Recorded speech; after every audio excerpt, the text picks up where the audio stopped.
Hello, Cal. It is Friday, and I am using my webcam because I am terribly unprepared. In response to your Uganda crisis with Kony in 2012, you have to remember that the LRA, the Lord's Resistance Army, which is what Kony set up with using children for sex slaves and warriors, hasn't actually been active in Uganda for almost 7 years. So the appearance of the Kony 2012 videos kind of goes to show that America is really behind on world affairs. It's not so much that we forgot about it quickly after a couple of weeks, it's just that both Uganda and the people who made the video denounced the fact that it was actually relevant to today's society. The guy that made the video actually denounced it, and then almost a week later was found running naked through the streets after masturbating in a theater. I'm not making this up, you can actually look it up. I will put a link down in the description to that, because I think that that's really the reason that we don't take the Ugandan crisis as seriously as it was. Not as it is anymore, but as it was.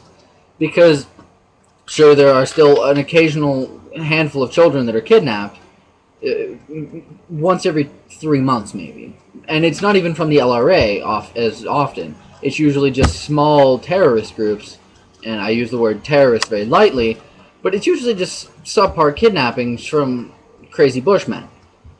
And that can't be attributed to the LRA, which is why we forgot about Kony so quickly. Now, I'm sure we'll all remember Kony later on, in a year or two, when there's a 5-second blip about it in Family Guy and someone has a quick snark. Other than that, I'm pretty sure the fact that Kony was ever in the media will be completely wiped from the minds of America by the end of April.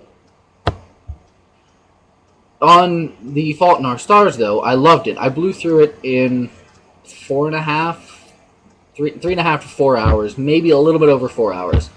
Immediately after reading it, I knew that I had to go read more of his books. More of his, as in John Green. More of his books. So I actually went and I got Looking for Alaska. I borrowed it off a friend of mine, and I blew through that too. I blew through it in probably 4.5, 5 hours, simply because it's longer, there's more print in it. But the story was good, and without giving anything away, I was reading through it, and I got to sort of the turning point in the book, and I called my friend who I borrowed it off of, and I said, no, this can't be. How could there be anything after this in this book? And she said, no, it's okay, just keep reading, you'll understand. And she was right. I've never read a book that was as uniquely put together as Looking for Alaska by John Green.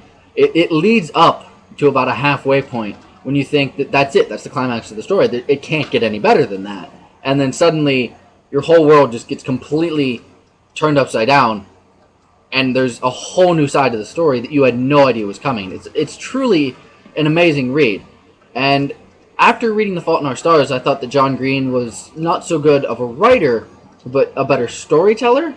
But after reading Looking for Alaska, I really believe that he's both an excellent writer and a truly outstanding storyteller. I'm actually getting my hands on a copy of Paper Towns this coming Monday, and I'm going to see if I can't get an e-version from my Kindle of, I believe it's Occurrences of Too Many Catherines. It's Too Many Catherine Somethings, also by John Green. The preview for it is in the back of Looking for Alaska. It gives you the first, 6 pages. It's really good. He has a very distinct style of writing, too, which is unique. That's about it, really. I think I've responded to everything that you gave me, so look forward to seeing me again on Monday. And don't forget to be awesome.